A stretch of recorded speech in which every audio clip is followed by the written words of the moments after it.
Hey guys, it's Adam from Lucipixel, and welcome to my first Art Talk of 2023.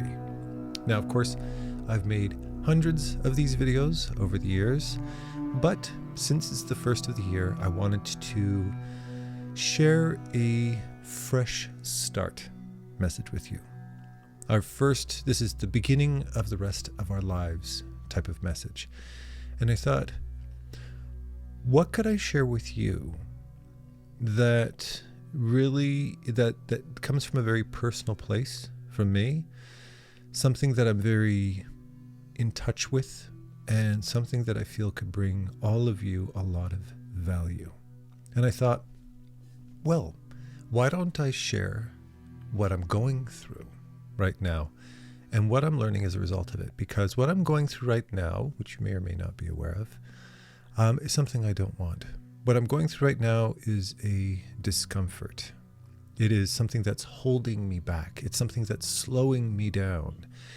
And I have fought through it, but I'm definitely not at 100%. And that is, I hurt my back badly.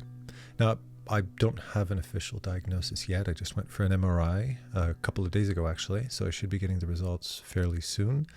But this problem has been on and off over years, but around 6 months ago was when I first kind of injured myself gardening, and I was really bad at the beginning, and then it slowly healed, but it didn't fully heal, and I spent such a long period of time, so many months, slowly getting better, but never being 100%, never being fully comfortable, and knowing that unless I'm careful, unless I'm cautious, then there's a very good chance it could come right back and I'd have to start all over from square one.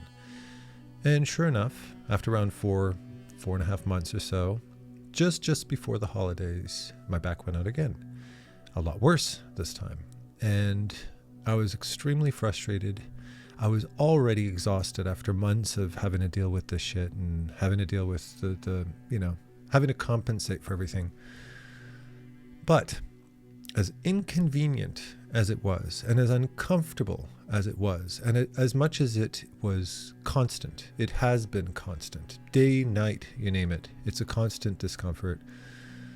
I've learned in my approaching 50 years now that any time this has happened in my life, and it's not just in my recent life, this has been happening since I was in my teens and 20s and 30s as well, but every single time I'm faced with something that is unrelenting, that is there whether you like it or not, and it sucks, be it a relationship issue, be it a financial issue, be it a psychological issue, be it a physical issue like I'm dealing with right now. It's nature's way of saying it's time to pay closer attention. It's nature's way of saying, hey, there's a facet of your life that you have taken for granted, or you have not given enough importance. You've closed your eyes through this facet of your life and walked through it, perhaps a little ignorantly, not deliberately necessarily, but ignorant to certain facts. And nature's saying, now it's time for you to pay attention. And the longer it lasts, the more you pay attention. Right? Because there's no better teacher in life than pain, right? Pain is nature's way of reminding you that true change doesn't happen until you're on the brink. One of my favorite quotes from John Cleese from the movie with Keanu Reeves. It's not until we're on the brink that true change happens. And I've seen this time and time again with so many people in so many different walks of life, so many different situations, be it trying to, get their finances in order, trying to build their career, trying to navigate a toxic work environment or a toxic relationship or a toxic family situation, to navigating physical disabilities like autoimmune diseases or physical disabilities that are impacting your day-to-day life. When you've been on this planet for long enough, then you're exposed to a lot of this stuff. And there are many different directions that you can go emotionally and personally to address it. if the issue isn't constant and aggressive enough, and I mean, I'm speaking with regards to every different type of difficulty, then there more likely are bigger priorities, and you tackle those. You know, my kids need clothes, or they need to eat. So you know what? I'm not going to get the dream job. I'm just going to get something that pays the bills, and that's a very responsible and a very respectable decision to make. Or you're physically in pain, but it's not unbearable, so you just keep on, you know, shoveling in an improper way, or you keep lifting things without bending at the knees, so to speak, and you aggravate the problem, and it gets worse and worse and worse until one day that little snap happens, your back goes, and nature says, you ain't getting up out of bed today, or tomorrow, or probably for the next 3 weeks. You're lying right there and you ain't moving. And it's at that point you go, okay, I respect you now. I'm paying attention. I'm listening. And you are now forced into a position to change your attitude, change your approach. But here's the thing. Here's the frustrating thing.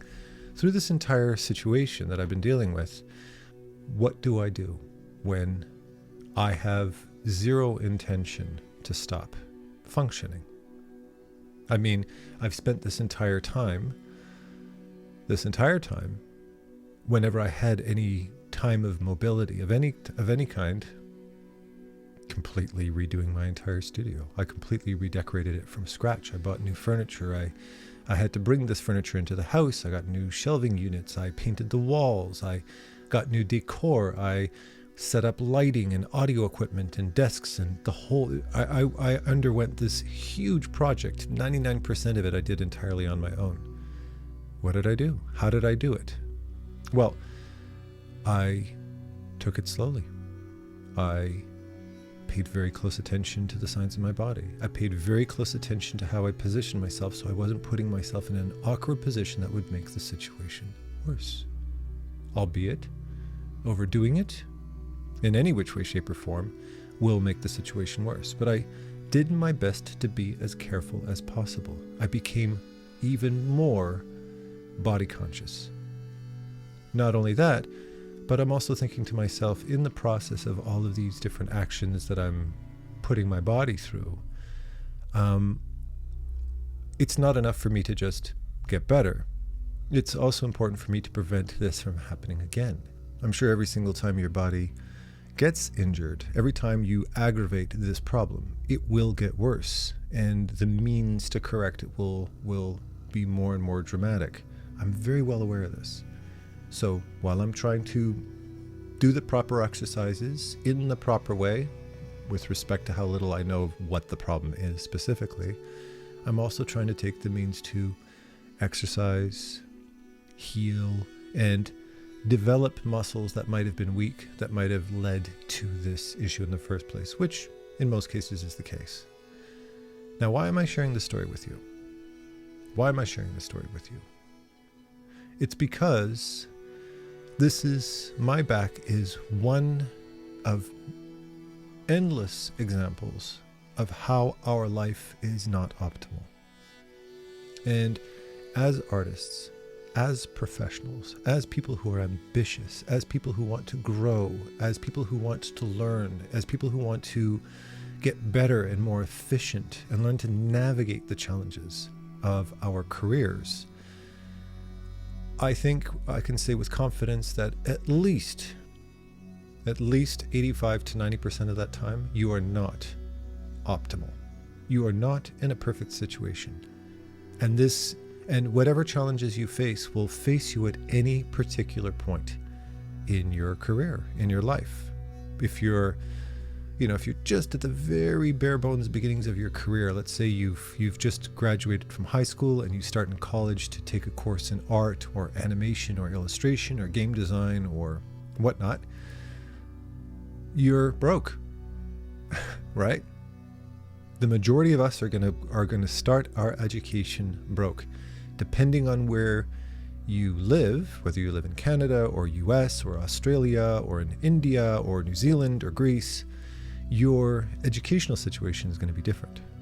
Your public funding is going to be different. For some people, education costs hundreds of thousands of dollars, and the only way to afford it is to take out a loan you probably can't afford. The majority of us don't necessarily have a family or loved ones who have the financial means to be able to just fork that money over for us and put us through school. For some of us who do, wonderful. But for the majority, no. So, you're dealing with no money. You're dealing with a lack of resources. You might not have the best of the best equipment to learn art. You might not have the best of the best living arrangement for producing art. You might be in your bedroom with some cheap little knock-off second-hand drawing tablet and a crappy screen where the colors are so poorly calibrated you can't even tell if you're drawing the right thing, but you're doing your best. So what do? You adapt, right? You adapt. You learn to work with the limitations that you've got. You don't go out and you buy yourself a 32-inch 4K Cintiq with the best stand, or some gorgeous Pro Display XDR with, best of the best iPad and all this kind of cool shit. No. You learn how to be an artist by learning how to pick up your hands and learn the fundamentals, which are absolutely free to learn. And you learn to put imagery together with meager tools. And you realize that you don't need to be rich to produce art. You just need to have the knowledge, you need to have the patience, and you need to be adaptable. And those are three probably of the most important skills you're ever going to need to learn as an artist, right? You learn to take whatever you've got and be creative with it. In fact, I would argue some of the most creative artists out there are the ones that don't have the fancy equipment. The people who just have a tablet and an imagination. I look at my daughter draw when she just had her regular laptop, and she got used to working on the Wacom One, this small tablet, which she'd throw into her bag, and then she'd set herself up wherever she could, and she would draw on that. And she produced artwork that would make your jaw drop. Did she need a 32-inch Cintiq to do it? No. She just needed a little tablet and her ability to draw. Did she even subscribe to Photoshop? No, she preferred working in Clip, or she preferred working in Sketchbook Pro. Free or extremely inexpensive apps. And she's become extremely professional in that process. And the same accounts for every young artist I've had the opportunity to teach. They don't need to have a fancy setup. They just need to learn the tools. That's all. And they're good to go from that point forward. And as they slowly progress, as they earn a little bit more, as they start to get their first gigs and they start to be able to put some funds together to be able to buy better equipment, anytime they invest a penny of their money into equipment, they've done their homework. They don't waste their money on stuff they don't need. They purchase only what they need, and they learn what equipment is necessary, what equipment is valuable, and what are just money grabs that have a bunch of bells and whistles that nobody needs and nobody asked for. None of those tools are going to make you better at drawing. The analogy I love to use is one that I had a very interesting plot twist in the end that I might not have shared with you, but back years ago, Emily was really young at this point. She was probably 12 or 13 years old, or maybe even younger than that. And she was very musical and loved playing music and stuff. So I decided to go get her a guitar because she wanted to learn how to play guitar. Or she was learning on my guitar, but I wanted to get her own. So I got her a little kid's beginner guitar just to learn on. And I walk into Jimmy's Music Store in NDG Montreal, where I grew up. That was kind of my local guitar shop. I used to go there all the time. And I walk in and I ask this guy named Oren, if just my daughter's learning guitar, it's her first guitar, do you have any recommendations? And he picks up some guitar, I think it was like $40, $50. Super cheap. Didn't look bad, but it was a kid's guitar. And he picks it up and he plays some blues riff on this thing. And I went, holy shit, that sounds insane for $40. Wow. That's a really nice sounding guitar for $40. What is it on sale? No, that's full price. I said, really? He goes, yeah. And he smirks and he says, you want it? And I said, yeah, hell yeah. And I bought it. And I took it home and I played with it to tune it. And it sounded like shit. because I wasn't a pro guitar player like Oren was, right? And sure as shit, I realized, no, it wasn't the $6,000 signed by Jimi Hendrix guitar that makes you good at guitar. It's your ability to play music, your fundamental skills, right? And the plot twist is the fact that decades later, my sister ended up dating Oren, and they're still together to this day. So there you go. They live together and everything, which is kind of an interesting plot twist. And I told him how he scammed me to buying a good guitar because he was so good. And he just kind of smiled in his classic way because he's too cool to laugh out loud, right? So there you go. But yeah, you learn that at a young age. You're piss broke. I've spent so many years of my life being piss broke. But during that time, all I had was my skill to get me by. Now, you start to fast forward into your career. Yes, I'm starting to learn some of these fundamental skills. I'm starting to get a job. I'm starting to get all these things. But you reach a certain point, I'd say arguably between the ages of, I see this the most between the ages of, let's say, 20 and 30 years old. Usually, but this can trickle even into the 40s, is a sense of identity. You have an existential crisis. You might have a bit of a salary. You're a little bit more established. You've got some better equipment, or maybe not. But you're sitting there saying, okay, I went to school, I learned these skills, and I'm here. I've got a job, I'm doing my thing. But you might feel like a bit of a sellout. You might feel like you settled for an artistic job that you never wanted and never vouched for, you never aimed for, but you settled on something to pay the bills. Holy shit, I've done that more than once. You know, I talk about how many of you out there know that I worked on a CD-ROM game for Dora the Explorer. Probably mentioned it in the past, but that was a slow death job, let me tell you. And it wasn't even traditionally animated, which is what I was trained for. I trained in classical film animation, hand by hand drawn, page by page type of stuff. But this is garbage flash animation bullshit that throw up gag, right? So it was the worst possible project with the worst possible technique on the worst possible software in the shittiest location. Oh my God. And the first day of my job, I ended up getting I got a freaking speeding ticket driving 55 kilometers in a 45 zone. Yeah, screw you too. The cops pretty much pulled over every single person who drove down that street, because if you as much as breathe on your gas pedal, you get a driving ticket, right? So yeah, so I got a ticket. And then on my second day of the job, I stepped on a rusty nail in the parking lot when I went out to have a cigarette back when I smoked. And the rusty nail went straight through my foot, right out the top. Ironically, it didn't hurt that bad, actually. But yeah, it was that. Thankfully, I had my tetanus shot. And then for the next several months, I worked on this absolutely shit job I couldn't stand. I had to travel all the way across town just to get there. It was impossible to find parking. So I ended up having to take the bus every day, which is a good hour-and-a-half trip there and back every day, for a salary that was barely substantial, that was eaten up the moment my bills came in. And I hated what I was doing. And I thought, I've spent my entire life pursuing an artistic career, pursuing a style, pursuing a skill, doting out over all of the great masters that I aspired to be like. And here I am working on an effing Dora game in Flash in the middle of nowhere in some shitty, slummy neighborhood with a sore foot and a parking ticket. So what did I do? I finished that contract, and then the money was up, and I realized something very valuable after that effort. I realized I don't have any money to show for it, and I also have no skills to show for it, because it wasn't what I wanted to do. It wasn't pushing my career in the direction I wanted to go, minus just having some stupid criteria to add to my CV that nobody ever looked at. And I realized after that experience, a very valuable lesson, probably one of the most important lessons.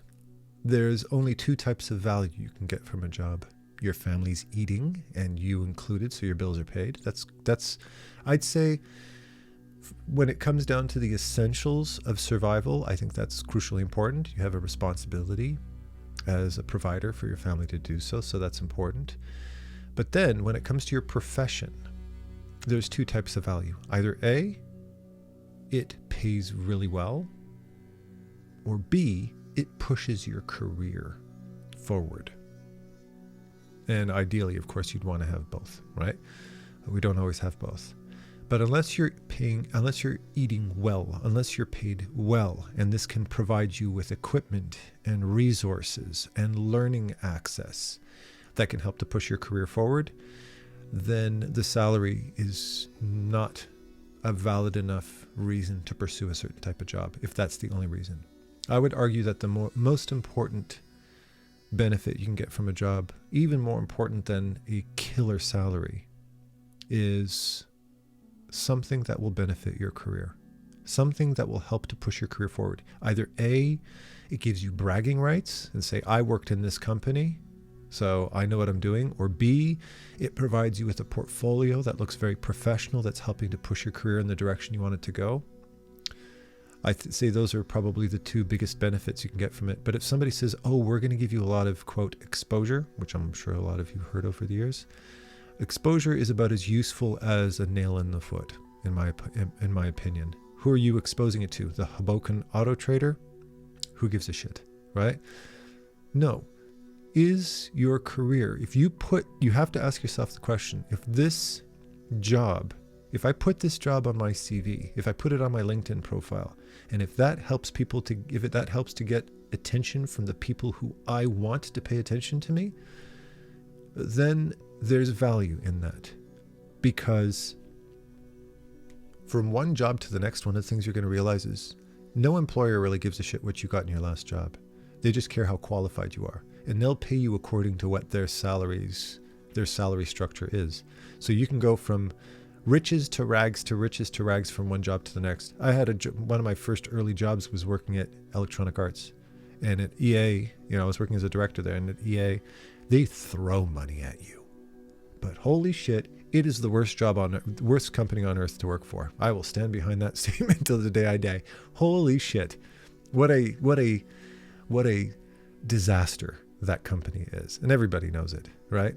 And but there's value in that job, because you just heard me say that I was a director at EA, and you went, oh, okay, well, maybe I'll pay a little bit more attention to what Adam has to say.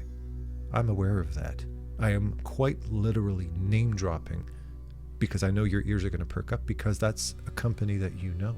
And if you're somebody who's in gaming, if you've been a gamer your whole life, which I'm sure 99% of you are, then that word has meaning to you. If I've worked at Ubisoft, if I've worked at Guerrilla, if I've worked at EA, Eidos, if I've worked at From Software, if you're listening, I'm there for you.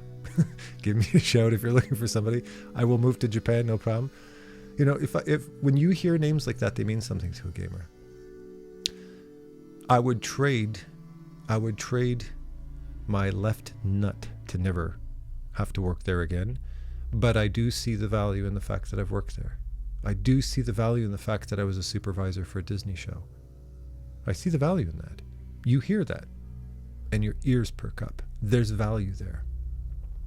I would take that value over salary any day, because the money that I made from those companies was long gone a long time ago. But they were building blocks towards my future. There's other challenges that I've faced in my career. I've been through very challenging relationship situations. I've been through very challenging family situations. I've been through very challenging health situations. And they made it extremely difficult for me to perform. They made it extremely difficult for me to progress, to move forward. And what did I learn through those situations? Probably one of the most important lessons that I want to share with you today. And that is, growth doesn't have to be explosive 24 hours a day. When you're forced into a situation like I am right now, if you're forced into a situation where you're emotionally and or physically and or psychologically and or socially challenged in any way, you can't work at 100% capacity. But you still can make a little bit of progress. I didn't redo my studio in 2 days. It took me months altogether to get to where I am today, where I can actually sit down and record something. But I did make progress, and I do have something beautiful to show for it in the end that I'm very happy with and I'm very proud of. And it didn't come at the cost of permanent damage to my body. And the same thing applies to your life. If you're in a situation where you're dealing with hardships, you're dealing with exhaustion, you're dealing with different emotional issues, I think one of the biggest things that I see, probably one of the most common things, if I was to tell you what the most common theme of 2022 was with my students overall, it would be the guilt of not growing fast enough. It would be the guilt of not having more to show for their time. And the reason being is, in most cases, they were always comparing themselves to people who were just ridiculously hyper productive. There were people, like they'd post a new masterpiece on Instagram every 48 hours. And you're sitting there going, how the hell can they manage to do that? I can barely manage to get anything done in 3 weeks, at best. I've got family situations, my kid's sick, I've got blah, I've got COVID, I've got this, I've got that, I've got I've got a herniated disc, I've got my hair just spontaneously combusts every 3 hours and I have to grab the fire extinguisher and put my head out. I'm drowning in so many stresses I don't even know how to manage myself. How the hell will I ever be able to compete with that? Here's the answer. You're not supposed to. You have a life, like 99% of us do. Like 100% of us do. But at different periods in your life, you have to adapt yourself to different situations. You have to redefine at that particular point in your life what you are capable of doing. And you start to learn the art of patience. Sometimes I can't function at full steam. I just can't do it. Right now, I cannot function. If I try to function at full steam, I can guarantee you by this time tomorrow, I'll be in the hospital. I can promise you that. My back is so fragile right now, I know I can't mess around with it. I don't take any chances with it. And this has been going on for months. But that's okay, because I've been through this before. I've been impatient with myself in the past. I said, fine, whatever. I'm good enough. I'm good enough. Here, let's just get the stupid table up the stairs. And then the next day I couldn't walk. And that's happened to me time and time again. And what I'm telling you is, I am just as proud of my brand new studio today as I would be had I done it in 48 hours. And when I look back at my life, when I look back at my accomplishments, when I look back at my career, when I look at the time that I've spent on all of these hundreds and hundreds of thousands of hours I've dedicated towards all of these different things I've done in my life, the one thing that never mattered to me was how long it took. Once it's done, it's done. Time is subjective. Time is fleeting. And time is, well, all the time I've ever experienced in my life in the last 47 years, it's gone. Never going to see it again. So it's out of my sight. What matters is not that you're doing it perfectly. What matters is not that you're doing it faster than everybody else. What matters is not that you're doing it better than everybody else. What truly matters, is that you're just always, to the best of your ability, to the best of your capacity, making steps forward, learning from your mistakes, looking at your life with both eyes open, observing and studying your life, studying your situation, being self-aware. Be aware of your body, be aware of your mind, be aware of your diet, be aware of your sleeping habits, be aware of your nutrition, be aware of your relationships, be aware of your physical and emotional health, and do your best within reason, within your capacity, to always take steps forward, even if they're tiny little steps forward. Even if you're only moving forward 1 millimeter per day, that is progress. And what's going to surprise you after doing this for 47 years like me is that when you look back, the only thing I look back at through the entire course of my career, through the good and the bad, is progress. And your life up until this point right now, regardless of what you've done and under what circumstances you've done it, has been progress as well. So moving in to 2023, my friend, my dear, pay attention to that. Pay attention to just how much you've become already in this short period of time that you've been given. And don't worry about what you're not. If you love something, if you care about something well enough, you will get there. You have my absolute promise. And with that said, I love you all with all my heart, and happy painting. Take care.